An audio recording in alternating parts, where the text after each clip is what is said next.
Salam Bapak Ibu yang dikasihi oleh Tuhan Yesus.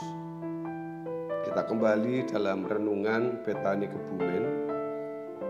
Saat ini kita akan berbicara tentang menahan badai. Saudaraku, oleh kasih Tuhan, Tuhan memberikan berkat, yaitu keadaan yang tidak nyaman. Orang Kristen yang benar tidak pernah berjalan tanpa badai.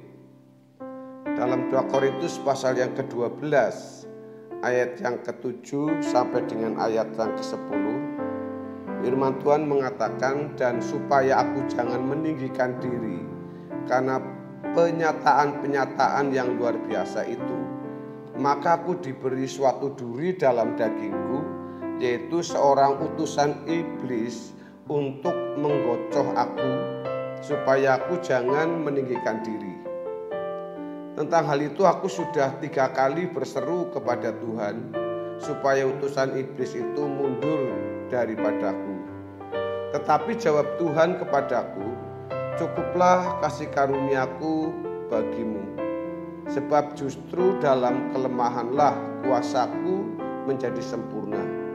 Sebab itu terlebih sukaku bermegah atas kelemahanku, supaya kuasa Kristus turun menaungi aku. Paulus menyaksikan tanpa malu-malu bahwa ada sesuatu dalam hidupnya yang membuat ia tidak nyaman, yaitu duri dalam daging. Ia sudah minta berkali-kali kepada Tuhan untuk mencabutnya, tapi Tuhan menjawab, anugerahku cukup bagimu. Tuhan tidak mengambil duri dalam daging itu yang disebut, yang saya sebut ini adalah badai. Mengapa Tuhan tidak mengirim angin? Sebab kalau Tuhan memberi angin, orang akan tertidur. Tapi kalau Tuhan mengirim badai, orang berjaga-jaga. Sejatinya ini berkat Tuhan, yaitu keadaan yang tidak nyaman. Itu bisa berupa keadaan ekonomi yang pas-pasan, pasangan hidup yang tidak membahagiakan, mertua yang cerewet, saudara yang memfitnah, dan lain sebagainya. Seperti situasi seperti sekarang ini, adanya COVID, adanya pandemi yang sepertinya belum selesai-selesai. Semua itu Tuhan izinkan.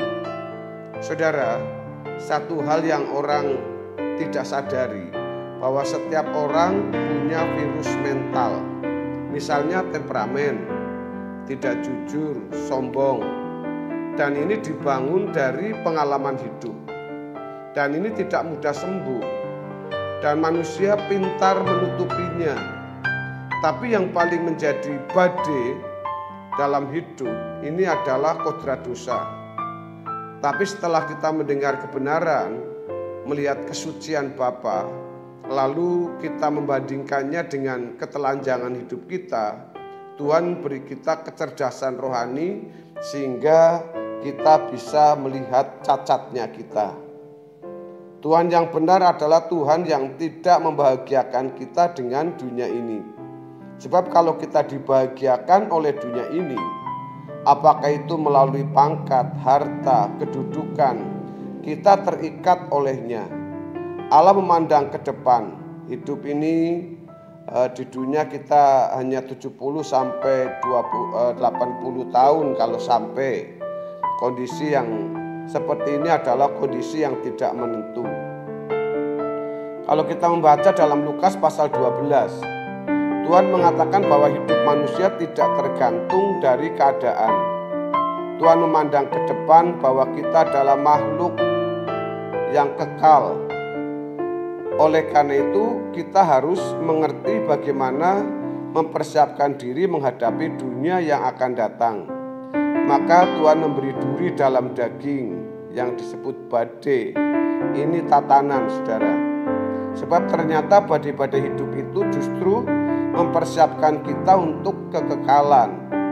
Badai itu tidak akan melukai kita. Memang badai itu tidak akan surut, bahkan bisa bertambah kencang. Tapi kita pun bertambah kuat. Kalau dulu kita mudah tersinggung, sekarang kita bisa teduh menghadapinya karena ada damai dalam hidupnya. Saudaraku, jadi kalau keadaan kita berubah, kita yang harus, maksud saya kalau keadaan tidak berubah, kita yang harus berubah. Tuhan pun berkata setiap hari ada kesusahannya sendiri. Tapi kalau hal mencari kerajaan sorga, kalau kita mencari mendahulukan kerajaan sorga dan kebenarannya, sementara kita bertahan, kita membunuh kodrat dosa dalam diri kita. Kita tidak bisa menjadi rendah hati kalau kita tidak punya kesempatan untuk sombong. Nah, bagaimana kita menghadapi itu? Kita bertahan untuk menang. Jadi kalau hari ini kita memiliki cara pandang yang benar, kita bersyukur. Sebab kita mengerti bahwa berkat itu bukan hanya ketika kita naik gaji, pasangan membahagiakan, mertua yang sangat pengertian, tapi berkat itu adalah kesukaran dan badai untuk hidup yang selalu menghampiri kita itu, untuk kita itu menjadi orang yang kuat. Pasti ada bagian dalam hidup kita yang membuat kita tidak nyaman, tapi itulah berkat. Ibarat olahragawan, kalau kita tidak mau latihan dan memilih tidur, maka ia tidak pernah jadi juara, tidak pernah berprestasi. Bapa ingin kita berprestasi, tapi ternyata itu tidak bisa dicapai tanpa perjuangan, tanpa badai. Saudara, ketika kita melihat keadaan kita, ketika kita dalam badai, kita merasa Tuhan seolah-olah atau seakan-akan itu tidak ada. Ia sepertinya bersembunyi, sepertinya dia senyap. Lalu bagaimana sikap kita? Paulus menasihati kita, ucapkanlah syukur dalam segala keadaan. Walau sejujurnya ada persungutan dalam hati kita, ada jeritan dalam jiwa kita, mengapa Tuhan izinkan semua terjadi?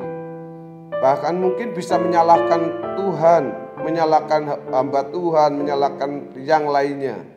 Tapi di sini kita bisa mengukur seberapa kita mempercayai Dia. Tidak ada cacat celah dalam diri Tuhan.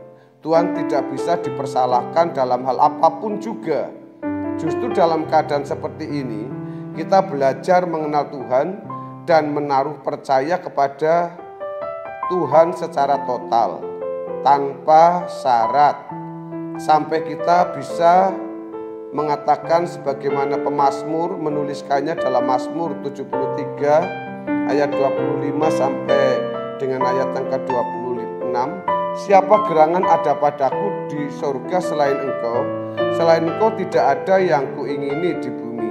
Sekalipun dagingku dan hatiku habis lenyap, gunung batuku dan bagianku tetaplah Allah selama-lamanya. Ini kan luar biasa, saudara. Tuhan kita itu dahsyat dan luar biasa.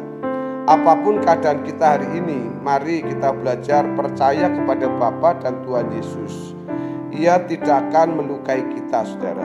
Percayalah, badai sehebat apapun, semua tidak lepas dari izin Tuhan dan pengetahuan Tuhan. Dan Tuhan akan memperkuat kita untuk menghadapi badai ini.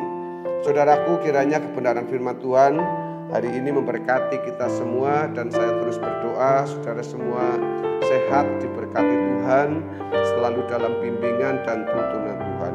Tuhan Yesus memberkati. Haleluya. Amin.